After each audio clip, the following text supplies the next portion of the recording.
Hey, Oh, looky there. we There got you Mark. are. Okay, we got a little technical problem, Mark, but it's let's get started. Happy to. Sorry about that. I switched devices and now it seems to be working fine.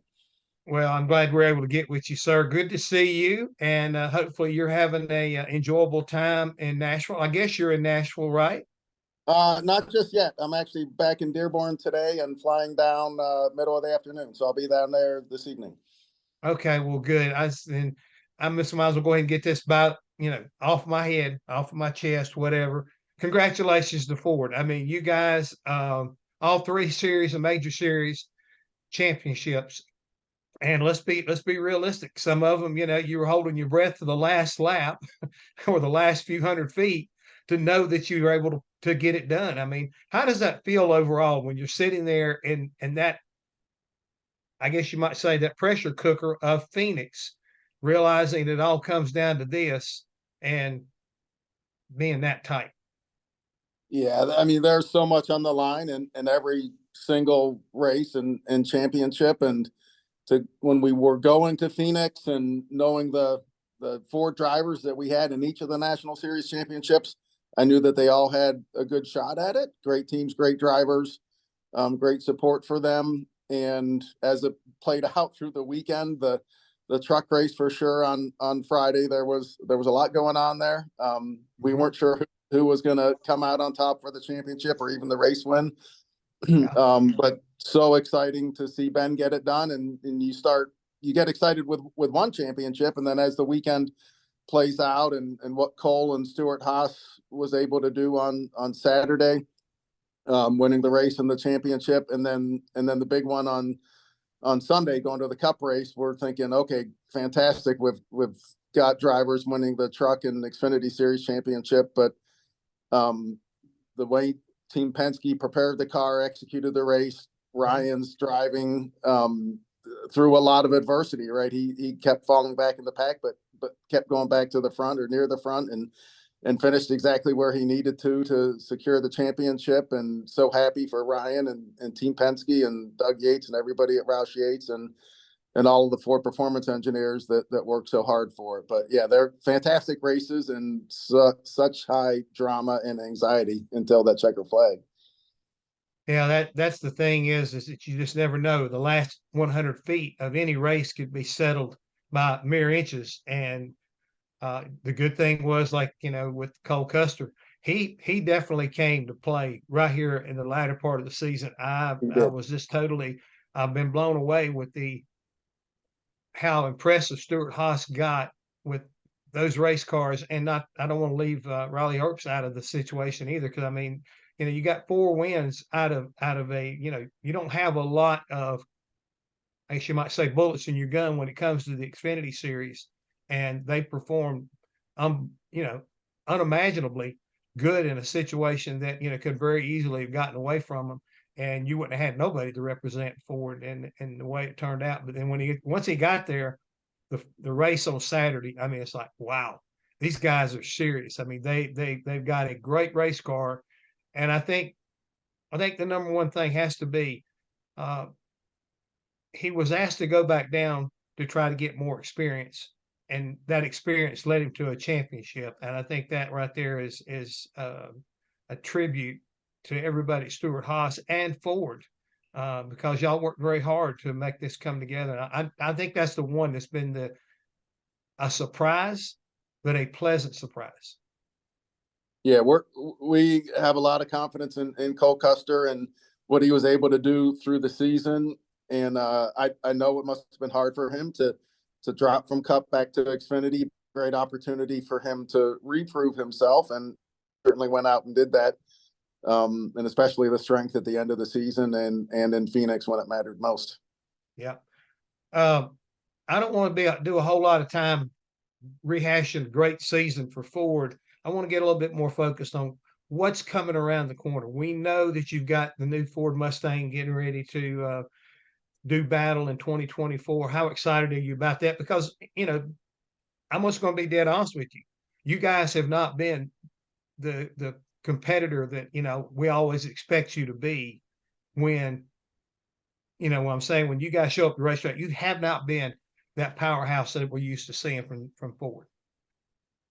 Yeah, it's as you look at the different seasons and the feeling of success in different seasons. I remember in 2020 when we won 20 races, but did not win the championship. And well, we won the manufacturers championship, but not the drivers championship. And that was, even though it was great to win a lot of races through the year, but to not get the drivers championship, that's the big prize for us. So even though it was a strong, successful year, we were left kind of wanting a little bit at the end. And compared to these last two seasons where we haven't won as many races as we would like through the season, but in Cup with Penske coming on strong, with Joey and winning in 22, and with Penske again and winning with Brian in 23, it is very satisfying to get that drivers championship at the end of the year. But we do want to be winning races week in and week out, and it does take every single element of the program to be successful, to be able to do that, whether it's engine or chassis, simulation, aero, driver, pit crew, everything. The new body for 2024, we are, well, first of all, we're very excited that we have the new 7th generation Mustang as a road car and the opportunity to make a great looking race car in NASCAR Cup, as well as many other series around the world. But we've made performance improvements with it as well. So certainly still within the parity box or within the submission rules of what NASCAR lays out. And it's very detailed and focused, but we've been able to reposition within that box, and we know we'll be more competitive because of that. But we don't stop working on any other element of the program. We're still advancing that. And I was in North Carolina, yes, Doug Yates at his shop, and we're always looking at be as successful as possible. Well, when you're dealing with Doug Yates right there, you got a guy that's going to find you something no matter where. I mean, every time you say, well, we've gone as far as we can go, they find a way to go a little bit further. And I love Doug and his whole organization. And he just kind of, I think he represents Ford.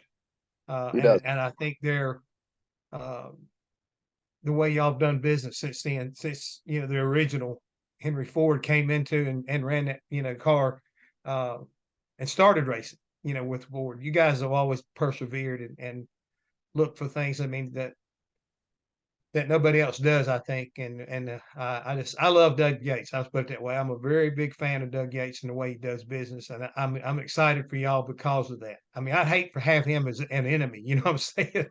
And be a competitor against him.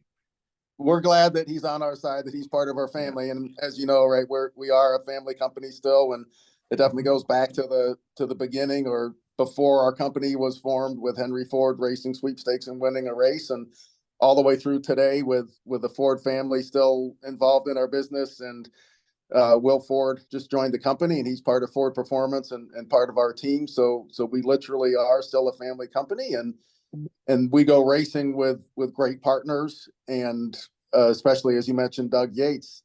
Roush Yates is a family company, and he is part of our Ford family and part of our commitment to NASCAR and commitment to Doug to give them all the resources to keep winning races and championships alongside our great teams that we have. Well, we have a comment and a question kind of all rolled into one. And David Morton said, hey, Mark, congratulations on winning the championship. And he wants to know what your thoughts are about RFK Racing bringing back the number 60 in 2024. But I also want to add on to that, how excited are you to see the resurgence with the RFK? I mean, you know, they won they won some races this year, are definitely a factor in the playoffs, and it looks like they're on the right track.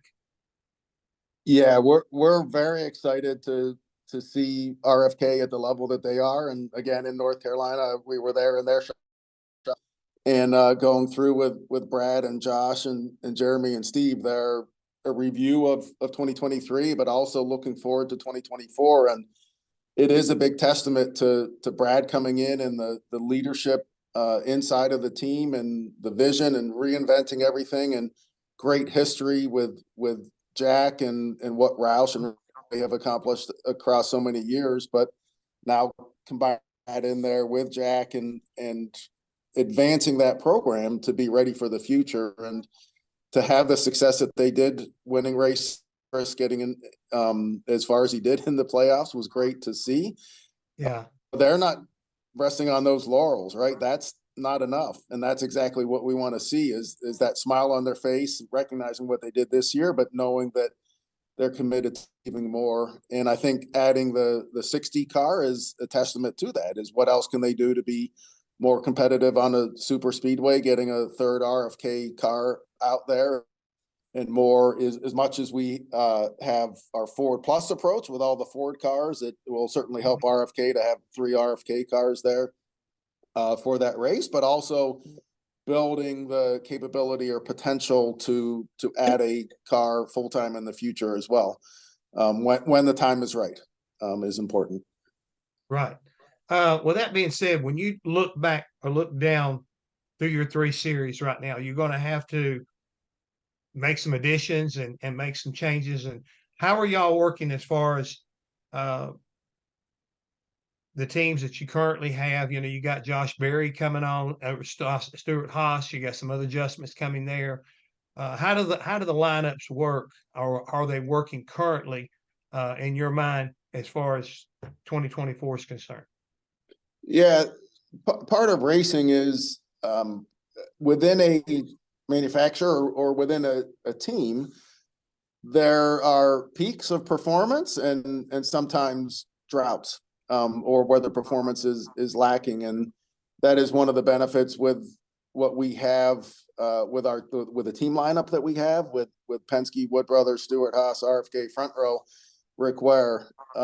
We've got a number of different cars and teams, and you'll see performance come and go across those teams. And certainly have seen that across these last couple of years.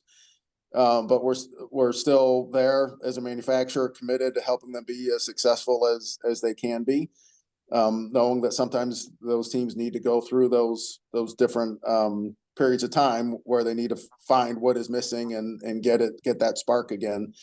And part of that is a driver lineup as well. So there's certainly been changes in all of our teams across the years, and this one though is a big change for Stewart Haas with a champion like Kevin Harvick retiring. We're so thankful he was able to drive the latter part of his career in a Ford and won a lot of races with us, and really proud of being able to partner with him. And Eric Almirola has been a big part of the Ford program, back to Richard Petty Motorsport and coming across to Stewart Haas. And to see those two exiting Stewart Haas, it's hard to see them go because we love having them race Fords, but welcoming in new drivers is part of the evolution of the sport as well, and seeing those drivers develop and become race winners and champions themselves. Yeah, you talk about Kevin. I want to ask you about, now his new endeavor into the Cars Tour. And if I saw correctly, is he going to be associated with Ford as far as, moving forward in that direction also? Yeah, there'll be some projects that we continue working with Kevin. He's the great thing with Kevin is he's been a fantastic driver. Obviously winning races and championships, but he's also much bigger than that and is truly invested in the sport and an ambassador for the sport. And we're going to see a lot of them and love to be part of it with him. No, you got that right. He is such a great ambassador, and no matter who he's representing, whether it's Ford or any of his sponsors that he's had in the past, he's always been very loyal. And I think, genuine. I think that's something that, that I really believe when Kevin tells me something, you can take it to the bank, and you can always read him, because he's not putting on a pretense. If he likes what he's doing, you'll get see a side of him that's really powerful. Yes. Well, what about, as you get ready and start looking into the future, talking to David Wilson, you guys, this new Mustang that's coming out, it didn't come out yesterday. I mean, you guys have worked very hard, and you've had to go through that learning curve. It's been very challenging with the new car that we're racing right now. And the new car is taking some different things compared to what I think a lot of people thought it would, not to mention some of the racetracks and some of the combination of tires. I mean, all that stuff is factored in. So not only the new Mustang here, what about how it's going to affect you in the Xfinity series? And is there anything on the horizon as far as the truck series is concerned?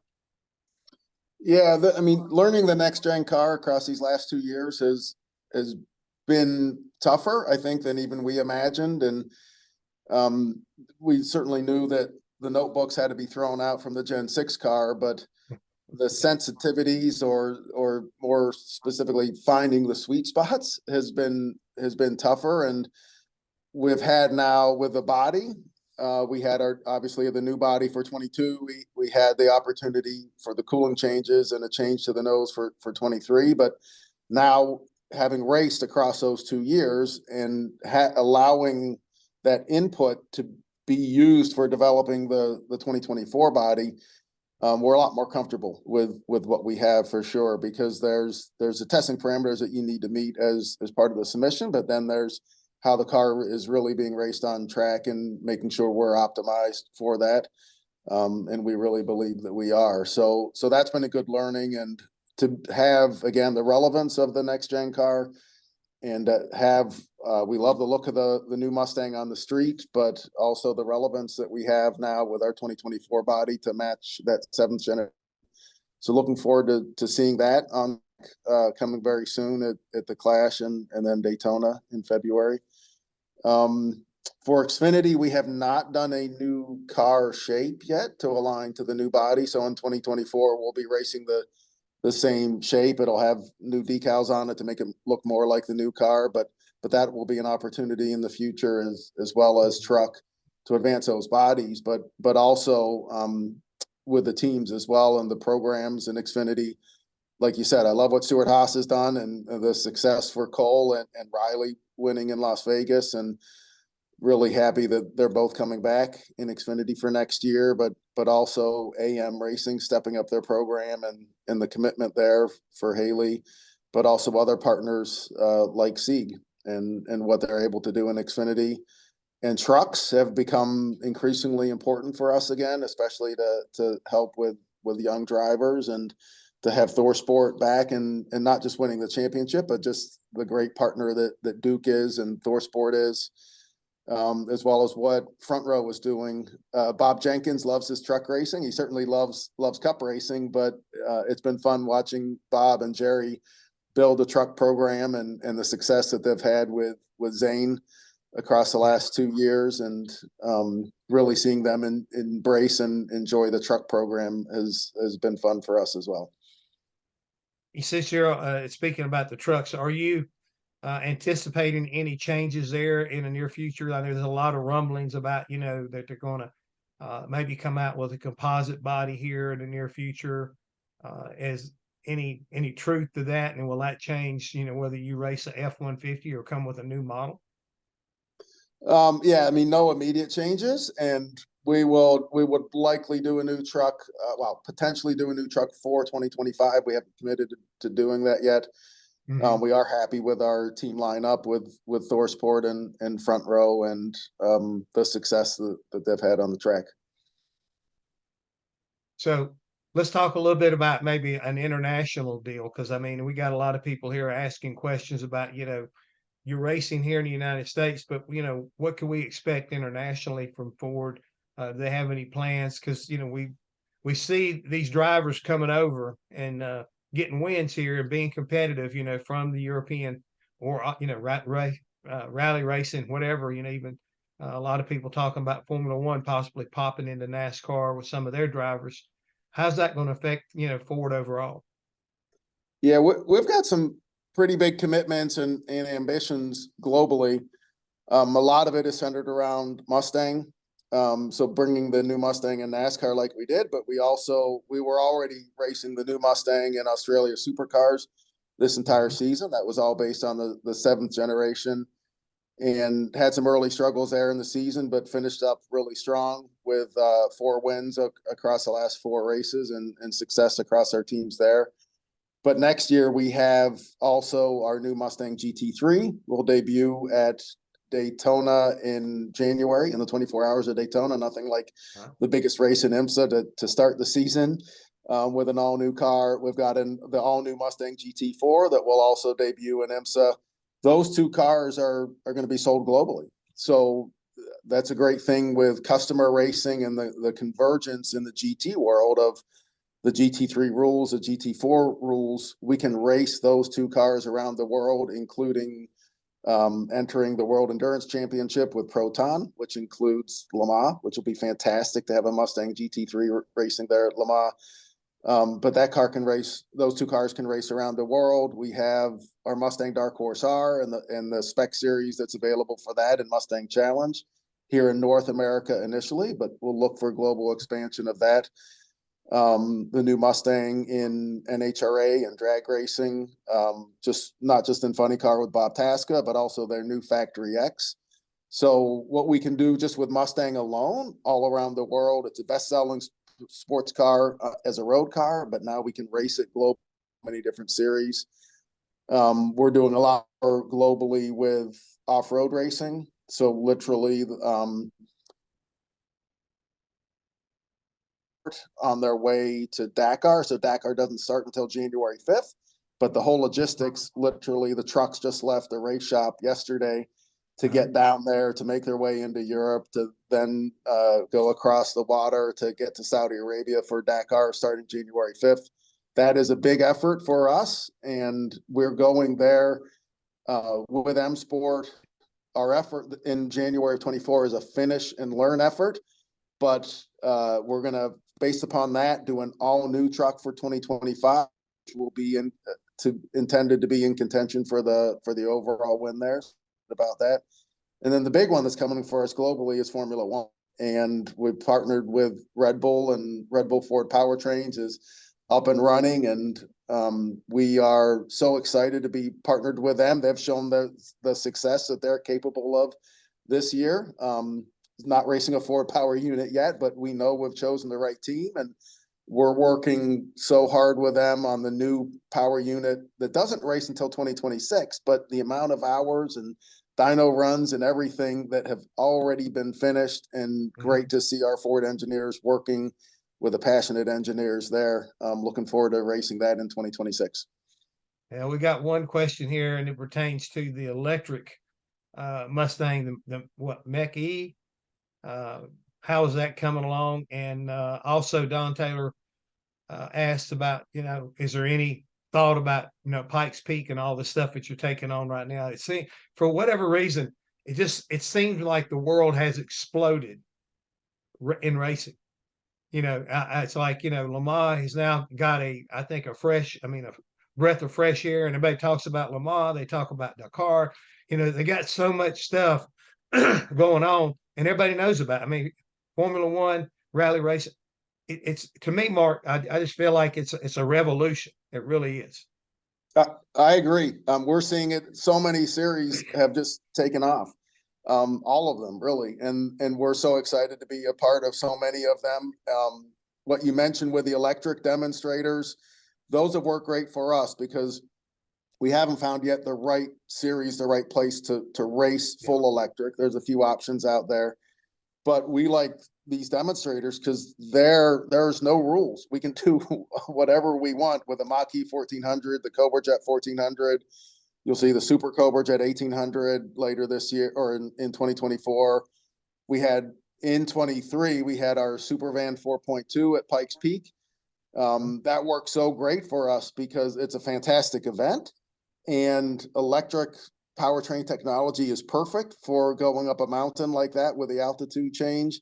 It allowed us to tell the story that we wanted to about who's going to take a van and race it up Pikes Peak. We did with an electric one, and it just told a great story about what the performance potential is for that. So we got a lot of value out of that, a lot of learning out of that. So look for more of those electric demonstrators and showing up in surprising places, doing some surprising things. Well, let's turn a little bit of attention. You told us earlier that this afternoon you're headed to Nashville. Excuse me. Got a busy time down there. Anything you can share with us as far as Is it going to be a long night come Thursday night when all this stuff right here kind of comes together?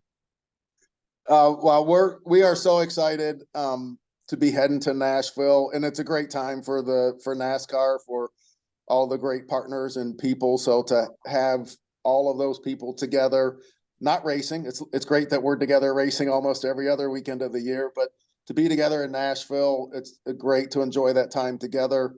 Whether it's partners that we're racing with or competitors that we're racing against, to have that opportunity to spend time together and reflect on the season for 2023, but also to be looking and celebrating about the future that we have together and the racing that's yet to come. Well, congratulations one more time. Enjoy and have happy holidays, and we'll see you in Daytona. Fantastic. Thank you, Jeff. See you soon. Registering on Epartrade is easy. To start, click on the Join for Free button on the homepage. First, search your company to see if it's already in our database. If you see your company on the list, click on it to select it. Then, choose Claim Company if you are one of the decision makers, an owner, marketing person, or main company contact. Or choose Join Company if you are an employee, and press Continue. If you couldn't find your company in our database, select Register a New Company. On the following page, fill out your name, email, phone number, job title, and choose a secure password. If you chose Register a New Company, you'll need to choose your business type. Select Supplier if you're looking to display products or services and connect with buyers. Choose Racing Business if you're looking to source new parts and connect with suppliers. Choose Race Team if you own or are a member of a professional race team. Then, enter your company name. Please provide a website, Facebook page, or LinkedIn if you have one, and choose to either claim or join the company. You can view and agree to our terms of use here. If you'd like to receive our weekly newsletter, choose Accept. Finally, click Register Now and your registration will be submitted for approval. An email will be sent to your inbox. Please confirm your email address and you will be approved shortly. Welcome to Epartrade.